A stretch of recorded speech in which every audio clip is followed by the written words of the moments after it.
Hello everyone, how are you? I hope you are fine. देखिए आज हम पढ़ने जा रहे हैं थ्री फेज इंडक्शन मोटर। एक नया टॉपिक हमने लिया है एसी मशीन का, थ्री फेज इंडक्शन मोटर। अब इसमें कुछ एक वर्ड आया है इंडक्शन। ये इंडक्शन मीन्स कोई इंडक्शन हो रहा है। तो जो आपका ट्रांसफार्मर होता है उसका बेसिक प्रिंसिपल और थ्री फेज इंडक्शन मोटर का principal both are same. In a transformer, EMF is induced in the secondary winding. Same in the case of three-phase induction motor, EMF is induced in the rotor side. In a transformer, you apply voltage in the primary side. In this case, the voltage applied to the stator side. Means अगर हम comparison करें तो उसमें कौन दो winding होती है, primary और सेकेंडरी। इसमें हम कंपैरिजन करें जिससे तो इसमें स्टेटर और रोटर होता है। स्टेटर आपको बता चुका हूं लास्ट वीडियो में, stator is the stationary member of the machine, rotor is the rotating member of the machine. Rotor जो रोटेट करता है उसे हम रोटर बोलते हैं और जो स्टेशनरी होता है उसे हम स्टेटर बोलते हैं। तो आज एक नया टॉपिक है three phase induction motor.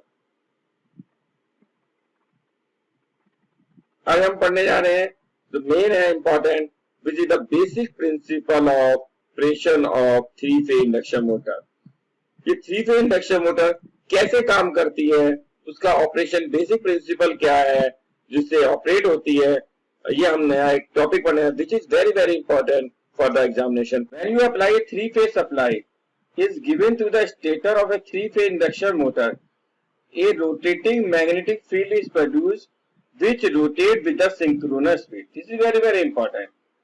When you apply it, जब आप थ्री फेज सप्लाई देते हैं तो एक मैग्नेटिक फील्ड आता है which is rotating in nature whose speed is synchronous speed। synchronous speed क्या होती है, ns equal to 120 f by p। देखिए जब आपने three phase supply the and all the phase displacement are 120 degree. जब आप थ्री फेज सप्लाई आप देखते हैं कि ऑल द फेज डिस्प्लेसमेंट कितना होता है on the three phase supply में, which is equal to the 120 degree. Is it clear? तो अब जब स्टेटर वाइंडिंग्स है, आपके स्टेटर वाइंडिंग्स में आपने all the stator windings are displaced by 120 degree. देखिए जब हम थ्री फेज सप्लाई है, all the phase displacement are 120 degree. Suppose you assume that this is phase number 1। या फेज नंबर 1 में ये आपका this is the maximum value of current in the phase number 1, then this is the phase number 1, then suppose the magnetic field this is north and this is the south. Magnetic field is created in this direction. When this current is goes to decreasing in nature, देखिए अब ये decrease हो रहा है, at this time phase 2 start, this is the maximum value। जब phase 1 की value कम हो रही है तो phase 2 की वैल्यू इस पॉइंट पे मैक्सिमम हो गई। At this time phase B, this is the suppose this is north and this is the south, this is the magnetic field created in the second winding B। जब phase 2 हमारा कम होता जा रहा है decreasing में, उस टाइम पे क्या हुआ, जब टाइम पे फेज 3 की वैल्यू मैक्सिमम पहुंच गई।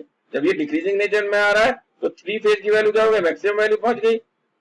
Means phase A, phase B, phase C, तो उस टाइम रोटेटिंग मैग्नेटिक फील्ड की वैल्यू क्या हो गई, इस डायरेक्शन में हो गई। Suppose this is north and this is the south. आप देख रहे हैं जब फेज ए मैक्सिमम है तो हमारे पास मैग्नेटिक फील्ड किधर है, ये है। जब फेज बी मैक्सिमम है तो मैग्नेटिक फील्ड किधर है, आपका इधर है। जब फेज सी मैक्सिमम है तो मैग्नेटिक फील्ड किधर है, इस this direction. Okay, it mean that this magnetic field is rotating due to the phase displacement of 120 degree in the phase supply. देखिए यहां आ गया, नेक्स्ट पे क्या हो जाएगा, अपोजिट में इधर आ जाएगा, फिर इधर आ जाएगा, फिर इधर आ जाएगा आपका। So this magnetic field is rotating with constant magnitude because this supply is displacement by 120 degree और current is displaced by 120 degree। तो मैंने आपको यही बताया है कि when you apply a three phase supply to the stator of three phase induction motor, a rotating magnetic field is produced which rotates with the synchronous speed। synchronous speed क्या होती है, maximum speed ns equal to 120 f by p। जब आप 3 phase supply देंगे तो एक magnetic field आएगा which is rotating in nature, whose magnitude is constant. Okay, the flux passes through the air gap. The gap between the stator and the rotor is known as air gap and cut the rotor conductors which are stationary. जब flux क्या होगा, pass होगा rotor conductors में. Rotor conductors क्या है, stationary है, रुके हुए हैं, क्योंकि rotor is in the stand still condition, is in the stationary condition. Due to the relative speed between the rotating flux and the stationary conductors and EMF is induced according to the Faraday's law of electromagnetic induction. आपने पढ़ा होगा when there is a change according to Faraday's law of electromagnetic induction, when there is a change in flux, then EMF is induced. Change in flux means, बताइए, change in flux, आपका flux rotate हो रहा है और rotor conductor stationery है. Flux change हो गया भाई, एक आपकी बॉडी एन स्पीड से रोटेट कर रही है, दूसरी बॉडी स्टेशनरी है, तो रिलेटिव स्पीड क्या होगी, ns minus 0. When the relative speed ns minus 0 means change in flux. When the flux is changing, then EMF is induced according to the Faraday law of electromagnetic induction. EMF किसमें induce हो रही है, the EMF is induced in the rotor. Is it clear? Since the rotor bars or conductors form a closed circuit, rotor bars आपके closed circuit है, then rotor current is produced whose direction is given by Lenz law. जब आपका circuit close है तो एक current flow हुआ, जिसकी direction किसको given by Lenz law. Lenz law कहता क्या है, लेंज लॉ ये कहता है कि जो कॉज है उसका अपोज करना है. The cause which is produce is अब कॉज क्या है, इसका रीजन क्या है, it is the relative velocity between the stator conductors and the rotor which are stationary. Means suppose stator जो मैग्नेटिक फील्ड है वो रोटेट कर रहा है हमारा एनएस स्पीड से, और ये जो रोटर है वो रुके हुए हैं, तो दोनों की रिलेटिव स्पीड क्या होगी, ns minus 0.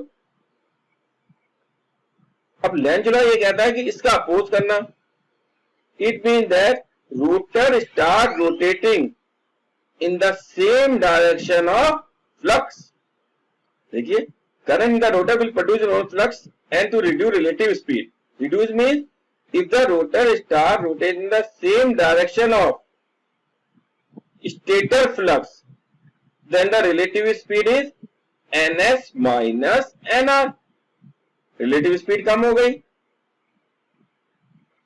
तो it means that इसने क्या कर दिया, रिड्यूस कर दिया रिलेटिव. पहले रिलेटिव स्पीड क्या थी, ns minus 0 जो EMF इंड्यूस हुई थी. अब रिलेटिव स्पीड रिड्यूस होने पे रिलेटिव स्पीड कितनी होगी, ns minus r. it means that rotor start running in the same direction as that of rotating flux and try to catch up with the rotating flux. वो try करता रहेगा, कभी उसको catch नहीं कर पाएगा. if it is catching with the rotating flux, then the relative speed is 0, ns minus ns. अगर relative speed 0 हो गई, it means that no EMF is induced, means no current is produced. No current produced means no torque is produced. That's why 3-phase induction motor always run at less than synchronous speed and always try to catch up with the rotating flux. जो 3-phase induction motor होती है वो synchronous speed से rotate नहीं करती है, always less than synchronous speed से run करती है और ट्राई करती रहती है विद द रोटेटिंग फ्लक्स. मैं एक बार और आपको समरी बता देता हूं प्रिंसिपल ऑफ ऑपरेशन की. When you apply a 3-phase supply, then a flux is produced which is rotating in nature, whose speed is synchronous speed. जो स्पीड घूम रही है वो सिंक्रोनस स्पीड है, अब जो रोटेट कर रही है. Okay, this flux cut the rotor conductors which are stationary. Rotor cut को कंडक्टर्स को क्या जो स्टेशनरी है.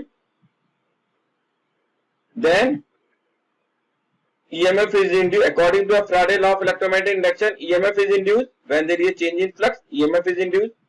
Then the current is flowing, whose direction is given by Lenz law.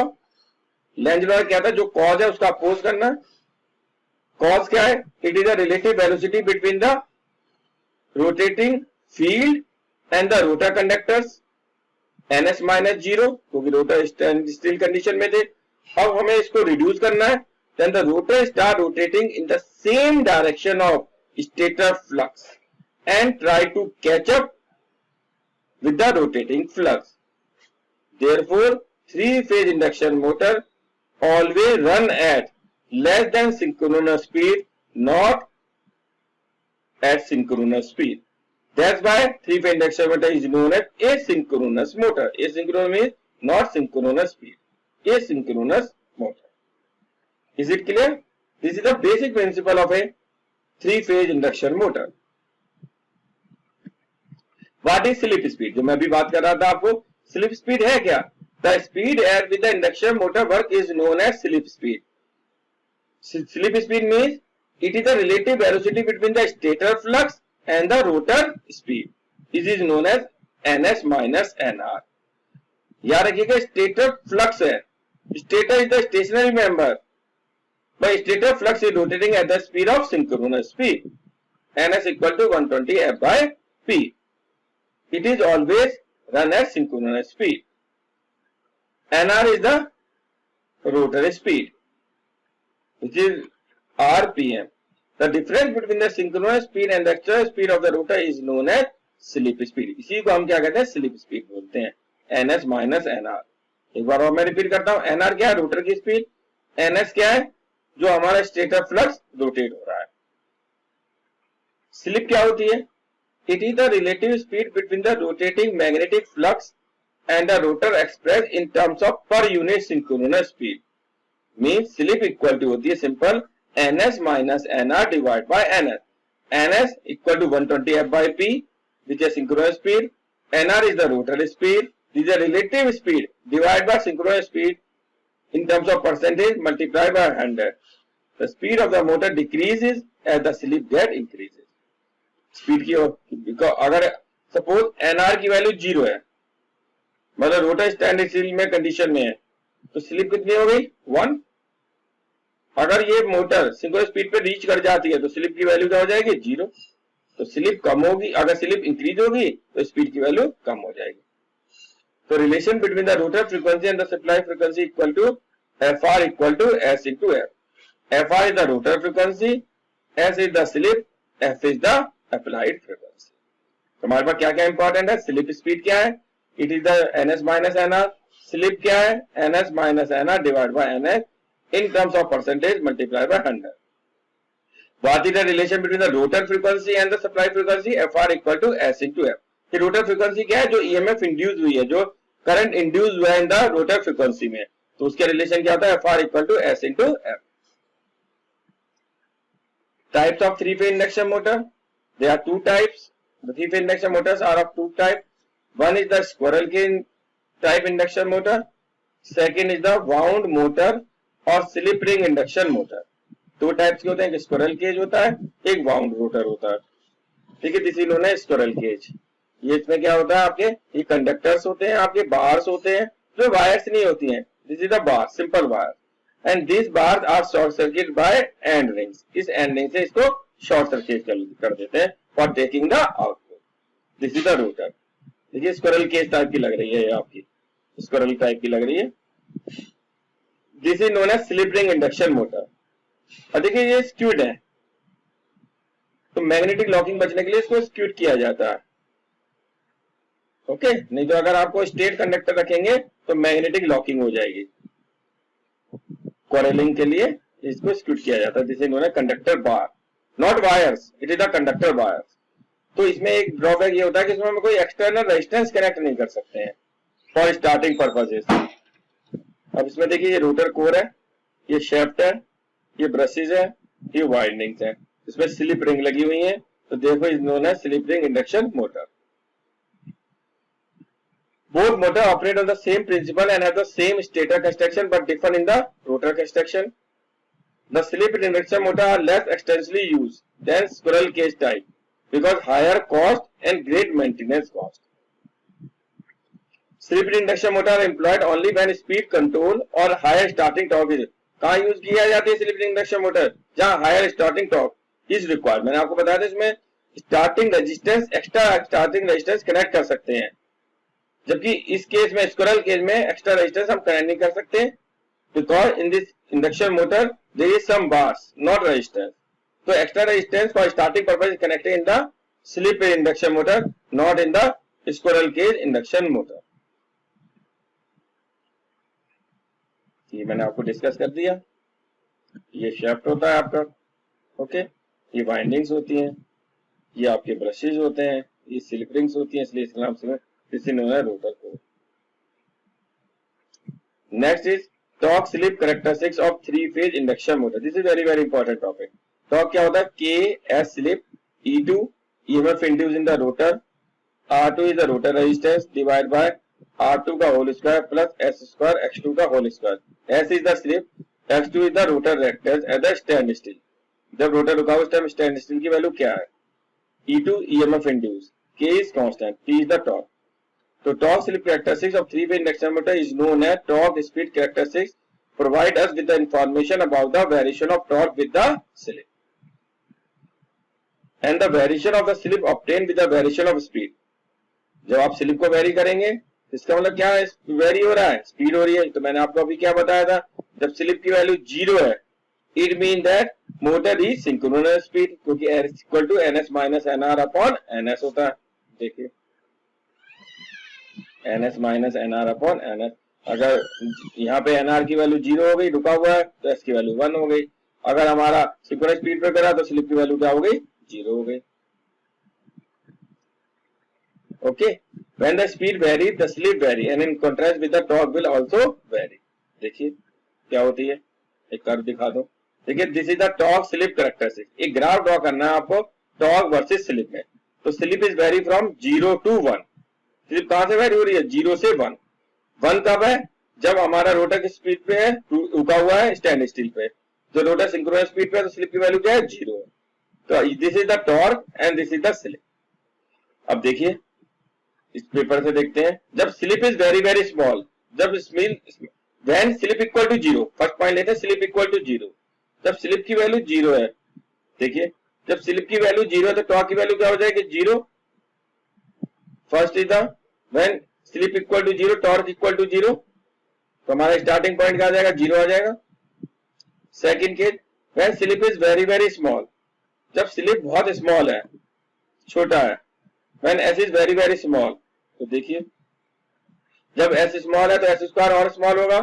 Then this term can be neglected as comparison to R2. तो torque is proportional to क्या हो जाएगा? S. Torque is proportional to S. For smaller value the curve will be a straight line. तो curve क्या आ जाएगा? Straight line आ जाएगा. देखिए, जब स्मॉल है तो ये क्या होगा? सिंपल एक स्ट्रेट लाइन आ गया. ओके, ये हमारा क्या है? मैक्सिमम टॉर्क है. Maximum torque is independent of the rotor resistance, को इंडिपेंडेंट होता है. सेकंड, अब हमारा क्या है? Larger value of slip. अगर स्लिप की वैल्यू लार्ज है तो this term is large as comparison to R2. अगर हमारे पास S ज्यादा है तो ये टर्म लार्जर हो जाएगी एज कंपैरिजन टू R2. तो हम R2 को नेगलेक्ट कर सकते हैं. तो टॉर्क इज इक्वल टू क्या हो गया? S upon S square. When torque is proportional to, inversely proportional to 1 upon S. तो लार्ज वैल्यू से torque is proportional to 1 upon S. तो टॉर्क स्लिप कैरेक्टरिस्टिक्स क्या होगा? Is a rectangular hyperbola. देखिए, xy is equal to constant. This is the equation of rectangular hyperbola. पहले straight line है, उसके बाद क्या हो गया? Rectangular hyperbola. देखिए, रेक्टेंगुलर हाइपरबोला हो गया.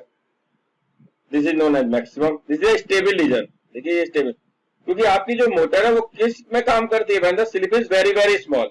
जब स्मॉल होती है तभी आपकी मोटर काम रीच पहुंचती है, मैक्सिमम स्पीड पे पहुंचती है. रीजन क्या है? देख लीजिए.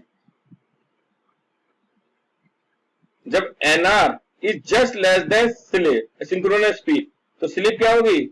स्मॉल. जब स्लिप की वैल्यू, इन दोनों का डिफरेंस क्या हो जाएगा? स्मॉल आ जाएगा. तो स्लिप की वैल्यू क्या आ जाएगी? स्मॉल आ जाएगी. तो हमारी मोटर कब रोटेट होती है? When the slip is very very small. तो इस रीजन में हमारी रोटर जो है, और you can say motor, induction motor rotate होगी. Okay, when slip is very very large, this is unstable region, then this is the equation of rectangular hyperbola. xy is equal to constant, or you can say torque is inversely proportional to 1 upon s, or you can proportional to 1 upon s, means xy is equal to constant. This is the equation of rectangular hyperbola. Okay, so the motor will produce zero torque when s equal to 0. In normal operating condition, we have to nearly a linear relationship between the torque and the slip. Also, the maximum torque is induced at the higher speed range. देखिए, this is the maximum torque. आप maximum torque को change नहीं कर सकते हैं. आप starting torque increase कर सकते हैं with the help of extra resistance connected in the circuit. आप एक्स्ट्रा रेजिस्टेंस लगाने के बाद स्टार्टिंग टॉर्क को चेंज कर सकते हैं, लेकिन maximum torque remain same. This torque remain same. ये आपकी जो टॉर्क है वो आपकी सेम रहेगी. हाँ, मैक्सिमम टॉर्क को आप चेंज कर सकते हैं. देखिए, पहले इसको क्लियर कर लेते हैं. S equal to 0, this is the maximum slip, and this is S equal to when rotor in the standstill condition n equal to 0. So this is the graph between the torque versus slip is known as torque slip characteristics. जो graph draw किया जाता है torque versus slip को, उसको हम torque slip characteristics बोलते हैं. Is it clear? अब मैं बात कर रहा था, अब हमें स्टार्टिंग टॉर्क को इंक्रीज करना है. तो स्टार्टिंग टॉर्क किसमें इंक्रीज हो सकती है? In the case of slip ring induction motor, not in the squirrel cage. देखिए, ये रोटर बाहर से है, इसमें तो आप एक्स्ट्रा रेजिस्टेंस लगा नहीं सकते हैं. तो इसमें ये रोटर कोर है, इसमें आप extra slip ring induction motor में आप एक्स्ट्रा रेजिस्टेंस कनेक्ट कर सकते हैं for increasing the starting torque.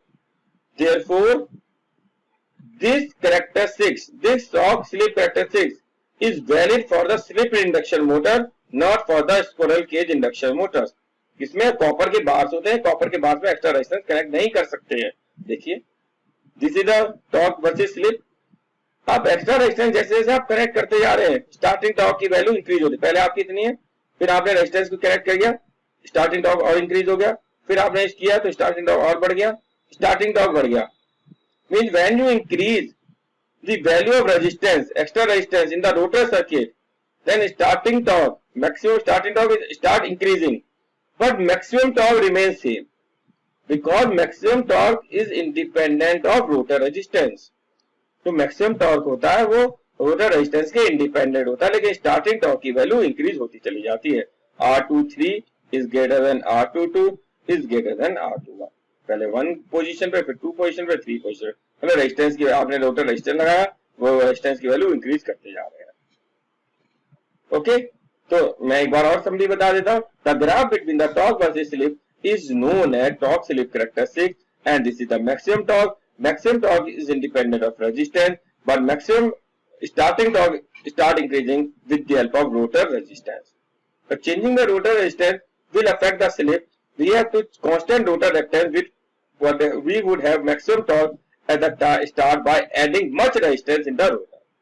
जैसे जैसे आप रेजिस्टेंस की वैल्यू बढ़ाते चले जाएंगे, वैसे वैसे आपकी स्टार्टिंग टॉर्क इंक्रीज होती चली जाएगी. These torque slip characteristics are only slip ring induction motor because in this case extra resistance is connected in the slip ring, not in the squirrel cage. It is not applicable to the squirrel cage induction motor. ये मैं discuss कर चुका हूं आपको. What are the application of three-phase induction motor? कहाँ use होती है? Three-phase AC motors are widely used in industrial and commercial application में यूज होती है. आपको पता है there are two types, squirrel cage and slip ring. Squirrel cage motors are widely used in fans blowers में use होती है, lathe machine में, प्रिंटिंग मशीन में, वाटर पंप्स में आपकी यूज होती है. ओके, जिसमें स्पीड कांस्टेंट रहती है, as in case of a DC series motor जो मैंने आपको डिस्कस करा था. Slip ring induction motor is require external resistance to have starting torque. तो यहाँ कहाँ it is used in cranes, hoist, elevator. तो ये कहाँ यूज होती है? जहाँ पे ज्यादा रेजिस्टेंस, स्टार्टिंग टॉर्क ज्यादा चाहिए होता है, which require high starting torque. Then slip ring induction motors are used. तो क्रेन्स में हो गए, एलिवेटर्स में हो गई slip ring induction motor. आज हमने क्या क्या पढ़ा? We have discussed principal of operation of three phase induction motor के बारे में, कि इंडक्शन मोटर हमारी कैसे रोटेट होती है. तो आपने ये क्लियर कर लिया कि three phase induction motor is a self starting motor. इसको किसी का स्टार्ट नहीं किया जाता, अपने आप स्टार्ट होती है. और ये हमारी इसका बेसिक प्रिंसिपल कैसे है? It is same as that of transformer की तरह है, पर ट्रांसफार्मर हमारा स्टैटिक डिवाइस है और थ्री फेज इंडक्शन मोटर हमारी रोटेटिंग डिवाइस है. तो आज हमने इसके बारे में डिस्कस किया. This is very very important motor है. और फिर हमने सेकंड क्या डिस्कस किया, torque slip characteristic, mean torque और स्लिप का हमने ग्राफ ड्रॉ किया था कि हमारे क्या कैसे कैसे आपका ये आपका टॉर्क था, जैसे टॉर्क वर्सेस स्लिप, तो हमारा क्या ग्राफ है, कैसे स्पीड और टॉर्क की कैसे कैसे आपकी कैरेक्टरिस्टिक ड्रॉ की जाती है। मैंने आपको बताया था कि maximum torque remain same when you increase the value of starting resistance, then maximum torque start increasing. Maximum torque of the motor remains same, but the starting torque increasing when you increase the value of rotor resistance. ये हमने आज discuss किया। Okay, thank you everyone, bye bye.